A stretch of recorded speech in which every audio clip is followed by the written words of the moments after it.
27ஆம் அதிகாரம் 25ஆம் வசனம் சொல்லுகிறது, அதற்கு ஜனங்கள் எல்லோரும் இவனுடைய இரத்தப்பழி எங்கள் மேலும் எங்கள் பிள்ளைகள் மேலும் இருப்பதாக என்று சொன்னார்கள்.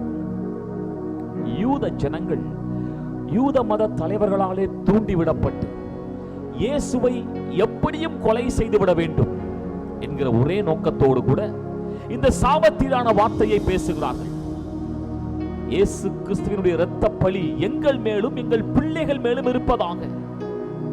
இந்த சாபத்தீடான வார்த்தைகள் பலித்தது. காலங்கள் கடந்தது.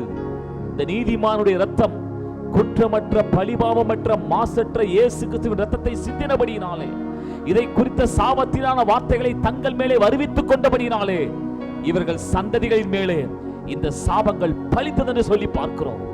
சரித்திரத்தை புரட்டி பார்த்தால் யூத ஜனங்கள் சரித்திரத்திலே சிதறடிக்கப்படுகிறார்கள், எங்கும் பாதிக்கப்படுகிறார்கள்.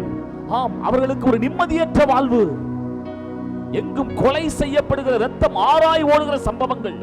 அதிலும் சரித்திரத்திலே மறக்க முடியாத மிக முக்கியமான ஒரு சம்பவம் உண்டு. ஹிட்லர் என்பவன் இந்த யூத ஜனங்களை கொன்று குவிக்கிறான். வதைக்கும் அந்த முகாம்களிலே வைத்து இவர்களை லட்ச லட்சமாய் இவர்களை கொள்ளுகிறான். இந்த யூத சந்ததி கொலை செய்யப்படுகிறது. காரணம், இந்த யூத ஜனங்கள் இயேசுவின் இரத்தப்பழியை தங்கள் மேலும் தங்கள் சந்ததி மேலும் அறிவித்துக் கொண்டார்கள்.